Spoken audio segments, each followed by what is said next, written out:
Everybody, welcome to From My Mother's Basement, show that celebrates being a geek. I'm Jason. Michael's on a trip right now, but I did bring my friend Jordan in. Jordan, Internet Jordan. Hello.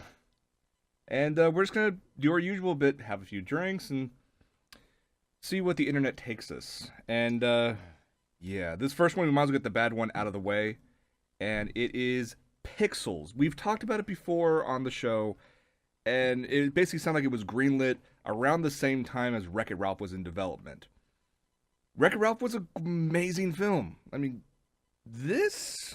Well, I liked all the nerd crap in Wreck-It Ralph, and every time I saw like posters or anything for this movie, I couldn't think but either the Freddie Wong video that makes fun of it. Yes. There's another video out there, I wish I could remember the name right now, or the episode of Futurama where they get invaded from Nintendo 64. And that was I love that episode. I mean, hell, even the original Pixel short that this was all based on had really no plot, but it was enjoyable as hell to watch. And then they tried to take that and throw Adam Sandler in it. So it's Cat in the Hat. We're going to take this 30-page book, stretch it out for 2 hours. Surprise, Mike Myers. Let's have him stare awkwardly at the camera for 10 minutes. Yeah. Well, we've suffered through the trailer. If you haven't yet, here, enjoy the pain.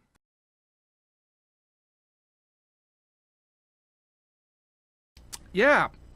Dinklage in a mullet. It kind of works well. I do have to find it's kind of... The only thing that's kind of interesting about that trailer for me is that the guy they introduced, Iwatani, the father of Pac-Man, is the actual inventor. That wasn't some actor. And I'm like, okay, cool. That's cool that you got him in there. At the same time, how much did you have to pay him to get flown over from Japan to basically parody himself? That's... What else has he done? They probably just gave him money and went, all right. Yeah, good point. It could be pretty much anyone in this. Yeah. I mean... Would you see yourself going to see this in theaters? Hammered? Oh, yes. I feel like it's one of those movies where I'd probably need to be very hammered. But I honestly, it's doesn't look great. No. I mean, I want to go in like open-minded with things. I don't want to be that asshole that's just sitting there going, "Movie looks like garbage." No, I'll give anything a shot, but I will not be sober for the first viewing. Yeah, it's definitely one of those you're gonna have to hit the local bar or 2 or 3 before we go to see this in theaters. Though that being said, watching it that way would probably most likely be freaking hilarious. It's like getting dirty surgery during World War II. You're just like, pass me the bottle before we do this thing. Well, at least the animation looks nice. I mean, they spent all their money on the CG for it, but... Is that what they did? Yeah. All the money was spent on that, and that's like, what are we going to do for actors now? We'll get Adam Sandler. You know he basically comes with a package deal. Yeah. Grab any of his crew of people. That was kind of surprising to see Josh Gad in there. I'm like, I guess Olaf isn't paying as much as we thought. No one even knows who that is. Good point. When you hear the voice and go, oh, Olaf, what else has he done? He did that Kevin Hart movie. But he was also in Book of Mormon. That's fine. Yeah. To each their own. Let's move on from Hollywood's lost its damn mind to Hollywood has still lost its damn mind with the announcement that once again Hollywood wants to take a beloved classic and figures it needs a new version, an adaptation. We're talking about The Secret of Nim. This is going to get a live-action / CG adaptation, kind of like what the latest Alvin and the Chipmunks have done. But we didn't need Alvin and the Chipmunks CG. Do we really need Secret of Nim Agree in to CG? disagree, man. I love Alvin and the Chipmunks. I don't even care. Are you serious? I've seen it sober. I saw it opening week. Okay, this is gonna sound really weird. I remember when the second one was coming out. I wanted to see it. 1, Alvin and the Chipmunks already had me there. 2, you had Chuck. You had Zachary Levi in it. You know, when Chuck was still good. So I'm like, done. The worst part is I went to go to the very first showing, like on a Friday morning. Mm-hmm. That was a terrible idea. Yeah. Bunch of single moms with their kids and just me standing there in line like, what's up? I'm not trying to hit on the women, nor am I interested in your kids. I just really like animated chipmunks. that can sing. Boom. Yeah, I'm gonna agree to disagree with you on that one. Because I saw the first one and I went, no, it didn't need it. I liked the old horribly animated classic cartoons with the, the way they did the old school voices, which was record regular voice and then pitch it up, They did the same thing in the animated one, though. The CG one. The only difference was like actors that we'd actually know now instead of Okay, by that token, then, did you like Smurfs? I never saw it. Okay, good. I respect Hank Azaria way too much. And Neil Patrick Harris. All right. But I'll say this, though. Alvin and the Chipmunks, the CG one, lighthearted, Yeah. it's what it was.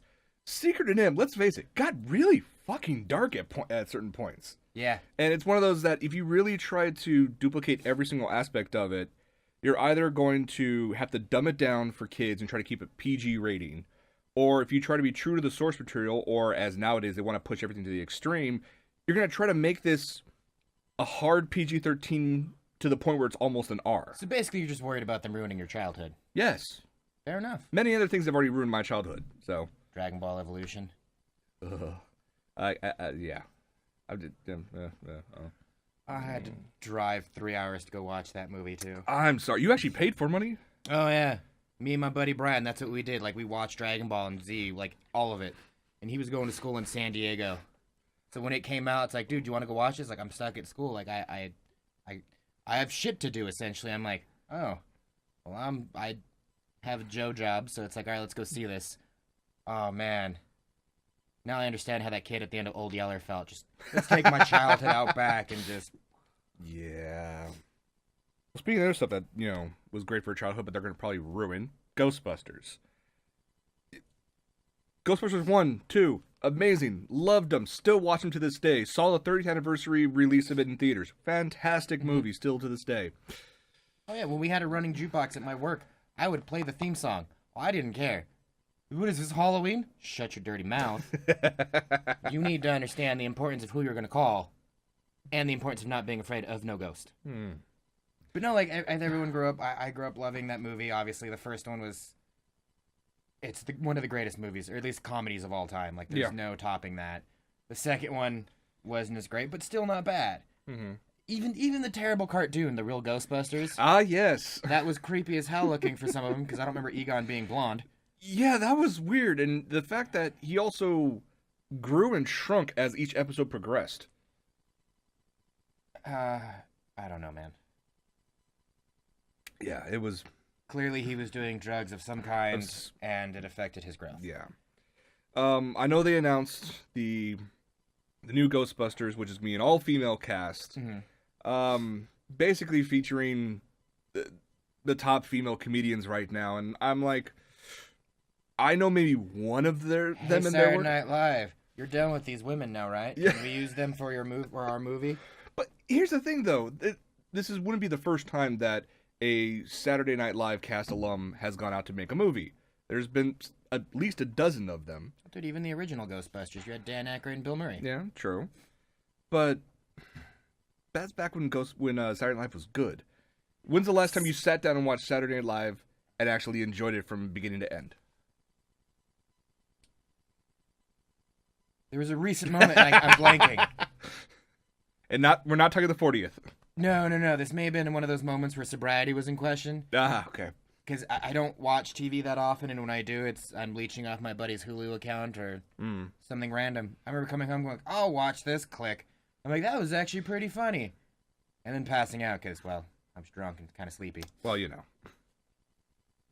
I don't know. I look at it as, okay, you're gonna go with this. We'll see what happens. It sounds like they're gonna try to make it into yet another movie universe franchise thing, like you have with the Marvel universe, the DC universe.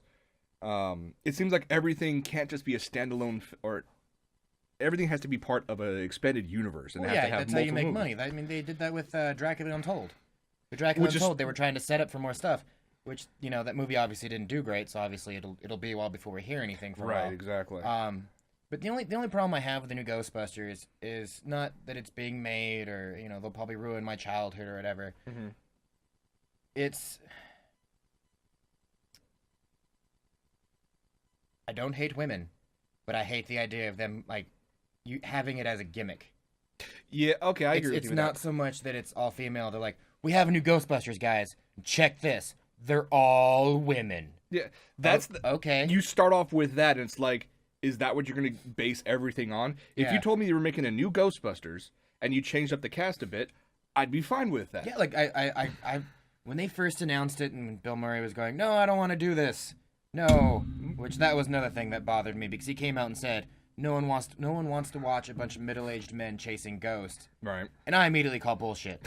If I'm having to watch a bunch of like middle-aged dudes run around in pajamas, I'd prefer them chasing ghosts, and preferably with Bill Murray cracking jokes. Yes. But when they were talking about doing that one, and it was more, it's like we're gonna redo it, or if we're gonna redo it, it's either gonna be a reboot, or it might even be a sequel where the old Ghostbusters have to come out of retirement and train a whole new class. Mm-hmm. But the fact, like, yeah, we're heavily thinking of having a female Ghostbuster in there. It's like, okay, cool, I can get behind. I can go with that. And instead, they've turned around saying it's female empowerment. We're gonna go up there and have the girls have their crack at it. And I'm like, it never was mainly a sexist thing. It was just we have characters fighting ghosts. We added another character to fight ghosts in the second film. Let's add some different characters for this third movie. Did you have to focus on the point they're all women? Or See, that's what bothered me, that was the gimmick. Yeah. And get it this time, guys. They're all no. I mean, if they turned around and said there's gonna be like, the army of Slimers or something like that, try to do something. If your gimmick was a certain type of ghost, I can go with that. You can change the casting, no problem. Mm-hmm. But when you're focused on just the gender of the casting, which makes me wonder, how strong is that script? I don't know, man. I hate to say this, but I immediately started thinking back to the movie Bridesmaids, where it was one of the many moments in my life where I kept getting called a misogynist, even though I love women, I really do. I was raised by all of them. If I didn't love them to some extent, at least one of them in my family would have killed me by now. Yeah, true. But Bridesmaids, like a lot of women who had seen that movie were like, you have to watch this movie, it's hilarious. And then I watched it and I'm like, this isn't that funny. Right. Because it was geared towards one specific audience and wasn't as broad, and that scared me. And then I felt okay because I asked my sister, and it's like, no, that movie wasn't great. You're good. Okay. You're not mean. You're just. I will say though, in terms of casting for the second of the two Ghostbuster movies coming out, The all dude one. yes, star Channing Tatum. Okay, fine, he can do action movies. But the guy who they're talking about him co-starring with is who I'm happy about. And that's Chris Pratt. That guy could do no wrong in my eyes. He was great in Parks and Rec. He was fantastic in Guardians of the Galaxy. If they actually turn around and make him the new Indiana Jones, perfect. I think it'd be a great fit for Ghostbusters. But at that point, you run into the whole... These two movies, are they going against each other? Is one going to be more profitable than the other? If so, are you going to try to merge the two? I mean, Nothing's done yet. We're just ranting for the sake of ranting at this point. Well, no, like when they first announced this movie, they keep saying it's going to happen, it's going to happen, it's going to happen. It turned into me and a buddy of mine. We had a running bet going around for a while where with Arrested Development, we're getting a movie. No, we're getting a TV show. No, we're getting a movie. And it took over 10 years for that to happen, essentially, Right. didn't it? Mm-hmm. And he kept getting mad at me. He goes, dude, did you hear they announced this? I'm like, look, until you show me actual proof, like if I get a trailer or, an actual poster saying coming soon, then yes, I'll believe you. I'll be first one in line saying, awesome, let's do this. And it's probably the same way with Ghostbusters. I just love that movie. Don't turn it into a gimmick and ruin something terrible. Yeah. Or ruin something I love, rather. Yeah. Well, then again, this is all just fan rage at the moment. And not all fan rage is good. Specifically with what's going to happen next. Let's jump over to DC and with Batgirl. When they first announced the new Batgirl, I had so many problems with the design. Because you had... a woman who had really, for lack of a better phrase, a very fucked up background. Has gone through a hell of a lot of stuff, lost her ability to walk, got her legs back, and when they decided to give her a refresh, I was expecting all that history that has formed her mentally, physically, and it could be a really amazing and most likely dark Well, because series. it was getting to the point. It's like, man, shit's getting good. Wait, we're starting over. What happened? Yeah, exactly. Well, that's comics in a nutshell. To some extent, I mean, usually most comics, it's like, okay, we're restarting or we're building up. This is getting good, Right. and then it's the end of something. That's why they restart. Mhm. That's the only reason. That's the only way comics can stay fresh after being around for almost Decades. 100 years at this point. Mm-hmm. It's because you have to restart every now and again. Right.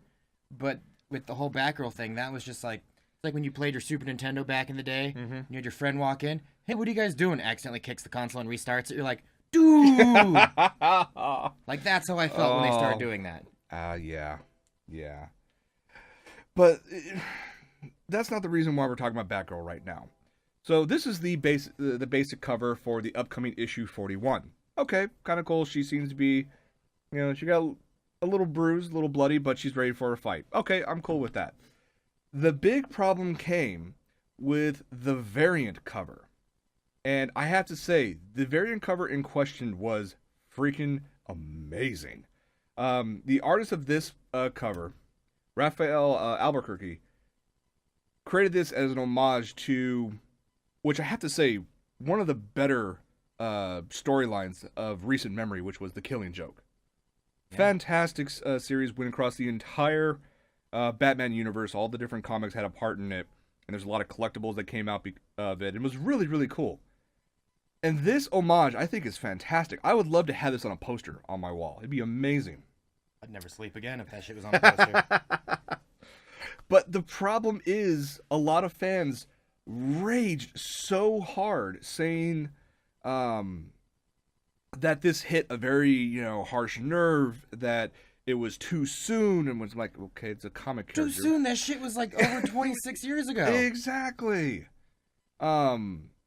But they go through all of this saying that, how could you? This is horrible. And it got to the point where the artist himself actually went to DC and said, please, please, please do not print this.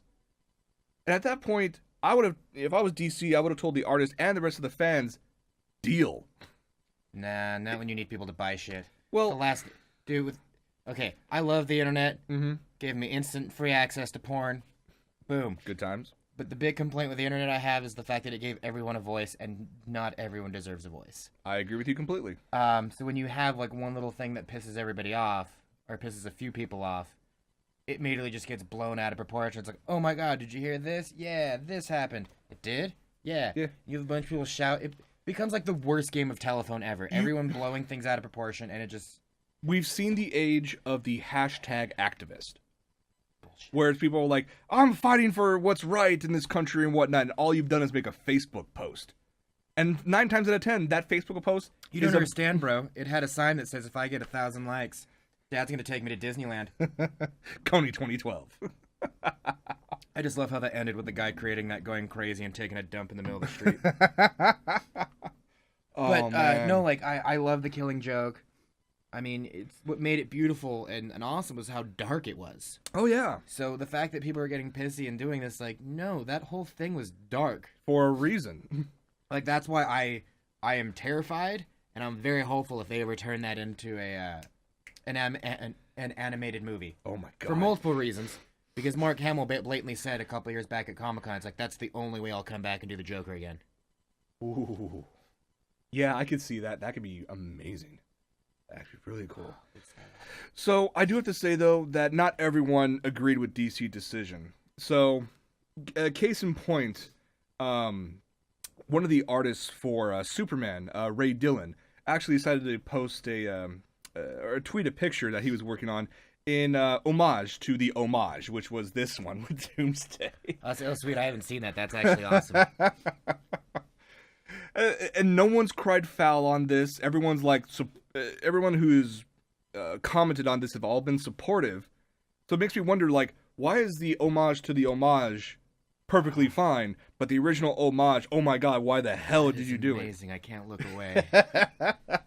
I'll send you the link to the high-res pic. Fantastic. I don't know. I mean, I feel like I've been saying this too much. Maybe it's just the fact that she was a girl, and you have a guy like brutally beating a woman. Mm-hmm. I mean, it's what happened in the comics. Like, and it didn't show anything graphic. Like in the comics, like he. Long story short, Joker's a psychopath. It blatantly proves it in that comic. Yes. And then that one, all he's doing is basically just putting a smile on her face. Mm-hmm. Obviously, it's with blood. We don't know. Someone could be that ass and be like, no, it's ketchup. Maybe it's strawberry jam. I look at it this way: is that this is basically the flavor of the month kind of bit where people are gonna be upset. Do you remember before? They're just getting upset because they want something to be upset about. Well, because before Harley Quinn, the new one came out, they had the whole competition to be an artist for issue 0, and you had to send in images of Harley Quinn basically trying to find apparently humorous ways of trying to off herself. Like she was in a bathtub and she's holding a toaster above her head. There was one that she was like half naked and something like that. And the whole internet went fucking crazy over this, saying, "How dare you? How dare you do that to this woman?" I'm like, this woman is horrifically like fucked up to begin with. And more specifically, she's not actually a woman. Exactly. She's I don't know. When it gets to the point where animated characters are held to the same standard as people, you start running into these problems time and time again. The whole thing about having comics and, for that part, manga and anime and video games, it's escapism from reality. When you tell your escapism it has to hold within the same boundaries as reality, it's no longer escapism. And at that point, what's the fucking point? That's just my take on it. I'm a firm believer in people just need to develop a thicker skin and stop getting pissy about everything. Agreed. Here's another one people getting pissy about. Marvel. Rumored that it's actually not going to be at Comic-Con this year. Which, from a business point, makes perfect sense. Marvel's bought by Disney. Disney has their own convention, D23. They're going to have not only Star Wars Celebration, but a crap load of Star Wars stuff at D23. You might as well have Marvel, if you have a company that's going to make some major announcements, might as well have it at your own convention rather than at some other convention that half the country can't get into because it's already sold out. I still feel like it's a dick move. You think so? Marvel as comics, it's Comic-Con. Yes. Like, as much as I don't like Comic-Con itself because of what it's become and shit like that, I told you, one of the main reasons I got pissed off at Comic-Con is when they had Twilight there. Yes. And that one fucking chick got stabbed in the face with a pen. No cutscenes. Oh, for this. Oh, yeah, that's right. But it's one like Twilight shouldn't have been there. Comics, yes, that makes sense. That's you've been there for decades. Yes. And to sit there like it seems like that petulant child that's like, you can't play with my toys anymore. I'm going home. Mm-hmm. I understand you don't need to make your big announcements at Comic-Con. I still think they'll be there. They'll have a booth there. I would hope they at least have some presence. A lot of people, like, again, it's just sensationalism because every tagline says Marvel won't attend. Marvel's not going to be there. It's clickbait at that point. Well, no, like you kind of have to have that. Mm-hmm. I mean, that's how you get people interested. Like just that shock value. People going, "What the fuck?" Click, click, click, click, click. Exactly. But it just seems, I don't think, or at least I hope they don't go as far to blatantly go, we're not going to Comic-Con. Mm-hmm. It's like Bender, I don't need you. I'll start my own convention. With blackjack and hookers. It works. Black Widow and Tony Stark. No, but I don't think they would do that. Mm-hmm. Like, again, I get, say they're going to unveil the trailer for Doctor Strange or... some new stills of Ant-Man. I get that they would hold that over till D23. Right. But I don't think they're going to sit there and be like, no, you can't play with our toys anymore. We're going home. No, yeah. Like I said, they'll have like a booth there. They'll have a big booth there like they always have. They'll have a couple panels there. I just don't think they're going to have anything in Hall H. Which, honestly, a very small minority of people are able to get into Hall H anyways. So as long as you have a booth presence in the at that point, why not just do it at both? Which they're going. I'm sure they will. You can reach so many more people just by going, okay, we're gonna have it here and we're gonna have it here. So if you can't make it to this one, cool. You can catch. You missed opening night, catch the matinee the next day at D23, right? Or vice versa. Or be, hey, here's an announcement, a basic announcement at Comic-Con. We're going to give you more detailed information on it at D23 kind of thing. Comic-Con just became just the tip for Marvel. Come on, baby, just the tip. You'll get the whole thing at D23. That explains the D. Whereas you have DC going, all right, now we have all this room for all our movies. And that's a scary notion. Yeah. I don't know. To me, with everything with DC Cinematic Universe, because the fact what universe? Well, here's the thing. They have one movie, and now it's turned into like this giant thing of here's everything. I know, and that's the whole thing. They're playing massive catch up to Marvel. They basically don't have to though. But they feel that they have to, and therefore, in order to feel like, hey guys, we're one of the gang as well, they're gonna throw out a shitload of money and a ton of movies, probably all hastily underproduced, but just to throw it out there to make sure they can say we have a cinematic universe as well. I so cannot wait for this movie to fail. Oh my god. First off, I feel like I'm just being negative Nancy at this point, just raining shit on everyone's parade, especially in terms of all these things we've been talking about. But first off, Superman, easily one of the weakest superheroes. I get why he's there. Mm-hmm. One of my favorite stories in all of comics is What's So Funny About Truth, Justice, and the American Way, where, it basically proves why you need Superman. He's meant to be the shining, shimmering example and red booties. But when you try to make him dark and gritty, it's like, no.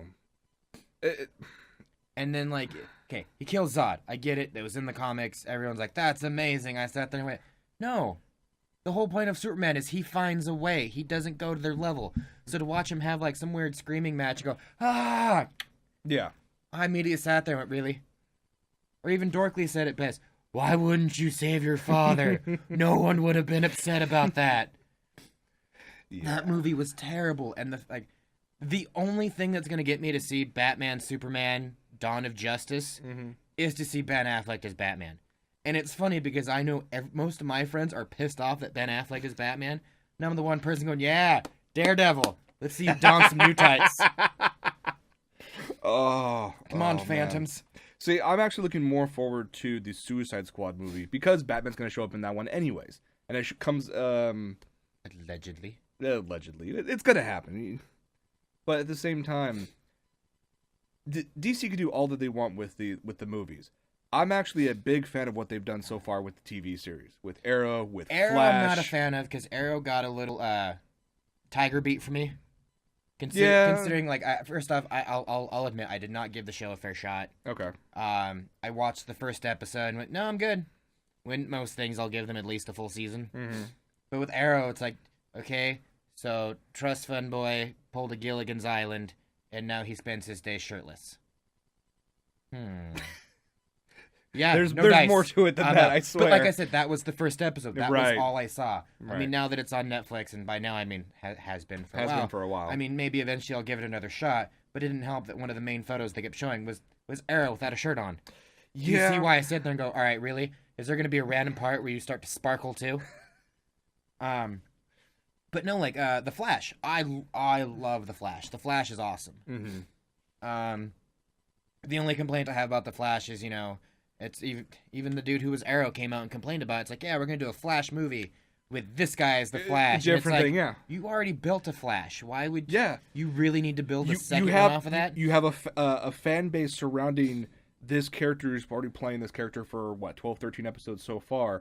Why would you turn around and throw that all away to create a brand new character and you have to create a yet another background story for a character? You've already done that. You're doubling up on everything. It makes no sense. You've done the groundwork. It's fantastic. I can't even think the kid's name who plays Flash, but I can't either. He's pretty solid as Barry Allen. Mm-hmm. I'm definitely looking forward to everything that show's going to give me eventually. And I mean, obviously, it's being a TV show on the CW. They have to have their little fangirly moments. Of course, yes. Which I'm able to overlook those because at the end of the day, it still is a dude putting on a red suit and running really fast. Yes. How do you stop a tsunami? I'm going to create a wall of speed. Wait, what? No. Dude, that's always been the Flash. That's awesome. That's true.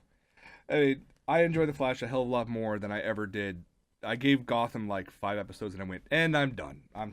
I can't. Well, here's the thing. I watch Gotham. I don't know why I still watch Gotham. There are moments where it's like, this is still enjoyable. Okay. But I read a fan theory.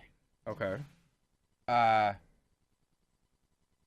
The show Gotham is a prequel to the 1966 Batman. Everything is ramping up to be super campy and over the top. The only logical step forward is watching little Bruce Wayne running around with a bomb on a dock going, some days you can't get rid of a bomb. And have a shot of City Hall with a woman in a pink dress walking past. Yeah, man. You jump out of a plane. Thank God these foam rubber shards are here. Oh. Also, the Flash's name is Grant Gustin. My sister decided to text me right then and there, like, psst, this is his name. All right, let's jump to video games real quick. Nintendo, they've never been the cutting edge of video games, but they know how to Bullshit, it's called the 80s. Okay, fine. The 80s, they were cutting edge, but nowadays, they rely heavily on their nostalgia, and honestly, I'm 100% okay with this because they have such a great collection of characters and IPs. I really want to pick up a Wii U, hopefully in the near future, but Nintendo's always been the type of, we're going to make our own hardware, we're going to bring back the classics in new ways, so you basically spend all your money.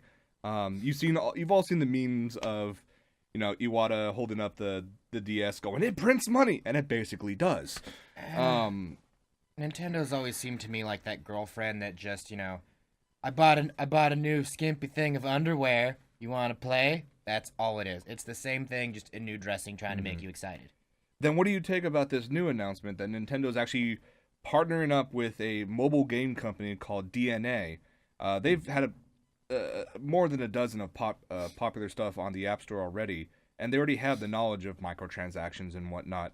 But with this partnership, Nintendo's actually going to start creating games for the mobile device market, not just for the DS systems, but also for, your iPhone, your Android, your tablets. Yay, nay? Cash grab? Well, we've discussed before, Nintendo, they're always trying to find new ways of being innovative, and a lot of people always make fun of them. It's like, oh, they're doing a new gimmick. It's like, if you follow Nintendo, that's all they've done. They've always tried to make video games more immersive. Yes. Whether it be the Power Glove, the Power Pad, The ill-fated Virtual Boy. I was like, you have no friends? Here's Rob. You can finally play that 2-player game because you have no friends. And then Virtual Boy. That was the one that you get headaches after 20 minutes of playing. Like, they wanted to do something new. It was ill executed. Yeah. And that's what I think was funny. If you look at their consoles that did the best, the Super Nintendo, the 64, and the GameCube, they're the ones that probably had the least amount of add-ons. Yeah. Because Nintendo had a shit ton. Mm-hmm. Super Nintendo had what? They had the little cannon thing. Yes. I can't remember the name of that. I couldn't care less. That rocket launcher thing. Yeah, that was for Yoshi Safari or whatever the hell it was. Mm-hmm. And that was really about it. Yeah.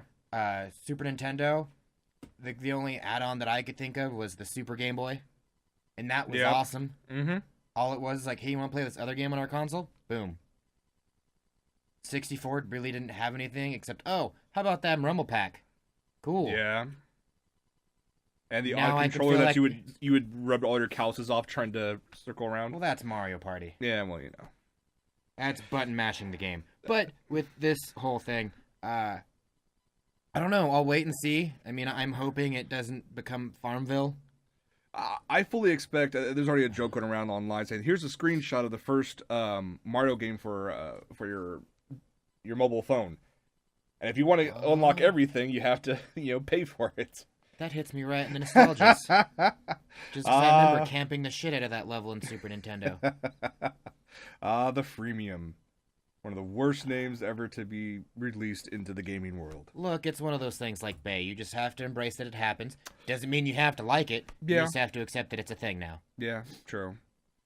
So, I mean, I know from a business standpoint this makes sense. Nintendo has a great catalog of games and characters and IPs. DNA knows exactly how to make a very profitable mobile game platform. Nintendo, you've never been number one in the past 20 years, but that's just fine. You still have a very strong and loyal fan base. To expand out to something like this, and you've already made the announcement to go with this, stating that you're not going to port old games to the handhelds. If you gave me Super Mario World on my phone, a legal version, not a ROM, I would buy it. But when you're trying to create new, exciting IPs for the mobile device game, I'm like, no. I wouldn't. There's a reason why the only game I play on my phone is Trivia Crack, where the most amount of work I have to do is go click. But that's what you need to do. But no, like with games like Super Mario, you actually like the D-pad and everything like that. Like Right. I've seen extra little add-ons where you plug it in, you actually have that on it. I've seen that. That makes Yeah. sense. But I don't want to be that asshole. At that point, I'll go and buy an actual DS or something like that. Mm-hmm. No, I hear you on that. But the little bit of announcement that was snuck in through all of this is that Nintendo, yes, we have this announcement, but we're also still working on our next hardware project, codename NX. Is that a hardware add-on to the Wii U? Is that a new console? Who knows? So this basically confirms that Nintendo is not going away from the hardware market anytime soon. Dude, what if they're trying to make a phone? So they could have a thing for that. Like, I don't know why I just now thought of that, but what if they are trying to, like, the Nintendo iPhone or whatever their equivalent is? Just some black brick that instead of, a little half-eaten apple, it's just got, like, a mushroom or some crap on the back. Or just the Mario cap. I'd buy it. Just for the hell of it. Or, like, just some, like, iTouch looking thing. Like, maybe not even a phone. I could see that. There are some crazy things that Nintendo could do in that hardware market, especially trying to get into, like, a phone. I mean, they've already started going down that path with the Wii U gamepad, which is basically a giant tablet in the middle of a GameCube controller. God, I hate that thing. Well, no, like, with the Nintendo Wii, like, there were some games you could blatantly go, like, no, I'm not going to use your flail sticks. No. Okay, look, I want to play Mario, but I don't want to have to do it going like this. Yeah, exactly. Like some crap-ass raver kid. You could use the Wavebirds or an old-school GameCube controller, and you can play games like I'm used to playing. Exactly. There's a reason why Xbox and PlayStation are leading the way. Yes, I understand you think it's boring, you want to make it more immersive than just doing this, but the gamers majority of the people who still buy your games are kids who just want to do this and play a Mario game. Exactly. Get immersive into the game aspect, but as far as the controller, use something that they're already used to. Let's be honest, most nerds that play video games, fat. They're not really into a whole lot of movement. Good point. I think it was one of the Mario games where I had to actually use everything. And by the end, I'm like, dude, Peach is on her own next time. I'm sweating my tits off. Whew. I don't know how Mario stays fat after all these years. So much garlic bread. No. Could be. Yeah. A lot of carbs. Couple things to wrap up before we get going. At the New York Toy Fair, we discussed a couple of the items that we saw in that past few weeks. But then there was this thing, and it's surprising we're talking about it. It's a Barbie. It's called Hello Barbie. And the reason why it's called Hello Barbie is because there's a tiny little PC in front of this inside this doll. It has a microphone. It connects via Wi-Fi to your network and actually records your kids' conversations to learn about their likes, dislikes, and ambitions, and allows it to talk back at your kids to have an actual conversation. Furby has evolved. Yes, basically. It learned no one wants tiny little mogwai gremlin things, and now it's like, yeah, let's give it tits. Look, I'm fine with this. I mean, yes, it's like the whole point of Barbie is the whole female empowerment thing. Cool, women should have a voice and they should be able to talk. Right. I'm more or less intrigued to see what Barbie's gonna sound like. Is there actually like sound? There's a video online. I'll show it later. I'll have to watch that then. 'Cause, I mean, I kind of hope that it sounds like a phone sex operator from like the mid '80s, where you can basically it just sounds like hell is trying to sound like a woman. Yeah, it's like just cold and detached. Let me see if I can pull it up real quick. There it is. I mean, Barbie's already got that cold, dead stripper look in her eyes. Well, you know. I can only hope it's the same kind of voice. Let me pull this up. And I'll fast forward a little bit through it. So, let me do this here. I've never never eaten that before. You'll have to take me to try it. Oh, we will definitely. It is a date, okay?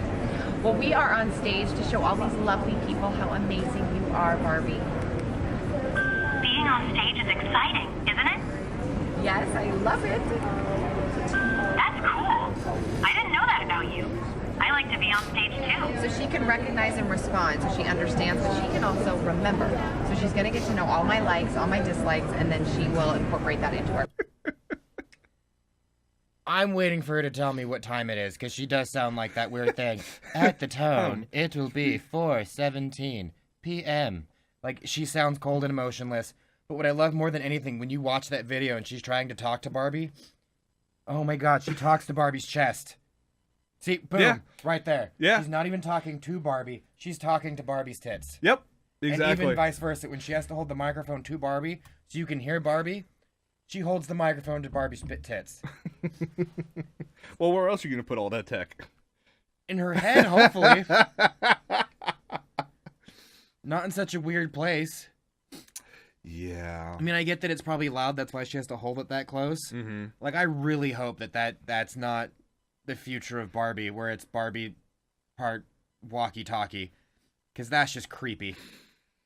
Oh, but I do have to laugh, though, that Mattel is behind all this and focusing on the, hello, Barbie can actually talk to your kids now and whatnot. But what they don't tell you is that all that information is being sent to one of their servers to be tracked and analyzed and used by their marketing team so in the future, Barbie will go, hi, my new hat came in. Your parents should go buy this for me.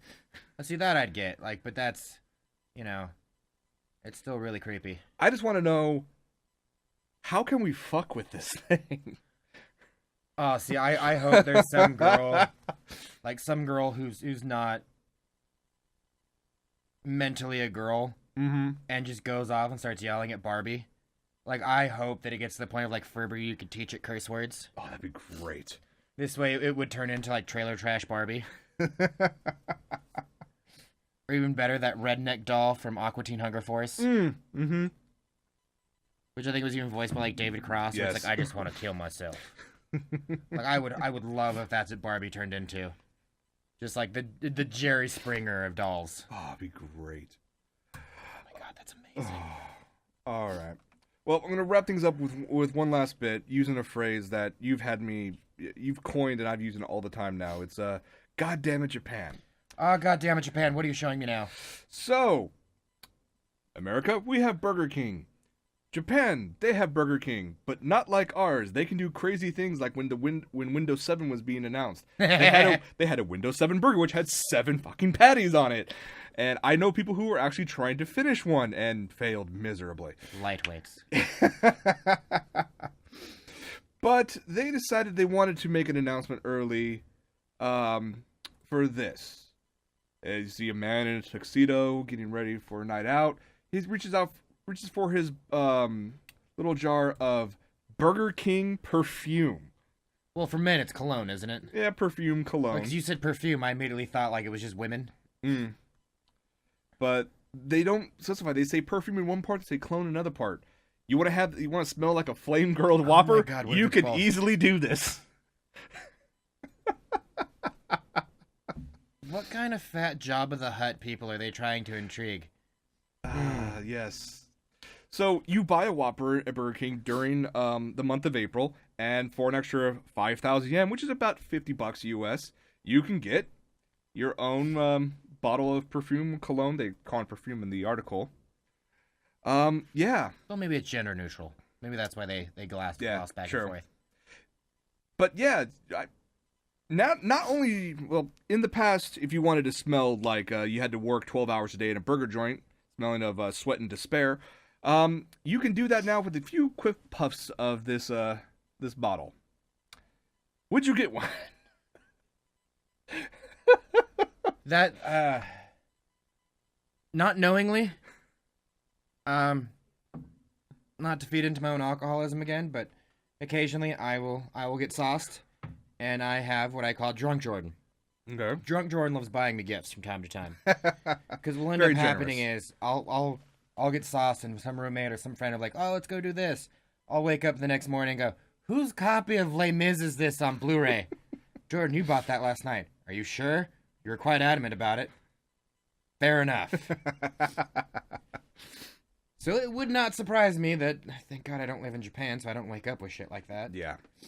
Well, to also tie in with this announcement, I have to say as a backstory real quick, April Fool's Day is huge in Japan. Every company has something for it. This thing starts on April 1st, but they're announcing this way in advance. It's good for an entire month, and to coincide with this, they also have this card that you can buy. This, for all you fat asses out there, is a Whopper Pass. You buy this at 5,000 yen, about 40, 50 bucks, like I said, and you get a Whopper meal a day for 30 days. My God, that is amazing. Sadly, this is Japan only. I mean, granted, I don't think I'd ever want Burger King that much. Yeah. Mainly, I think it's just because after they did that, like, Rape King thing. Yeah. Oh my God, that man was creepy. It, like, immediately killed any interest I have in Burger King. Mm-hmm. Or back when they had Pokemon stuff, because I was still a kid, and it's like I get, like, the weird PTSD. They're just like some little 5-year-old trying to elbow me. That's my Pikachu! Screw you. But no, like, Burger King, like, they... In terms of marketing stuff, especially when it comes to goddammit Japan stuff, they're second only to Taco Bell. Because Taco Bell, like, they'll respond to, like, bullshit, like, things they get on Twitter, and all of those are always hilarious. Oh, yeah. But, I don't know. Burger King and Japan. Yeah. Oh, wait, scroll back up. Go to that photo. Yeah, it's creepy. Yeah.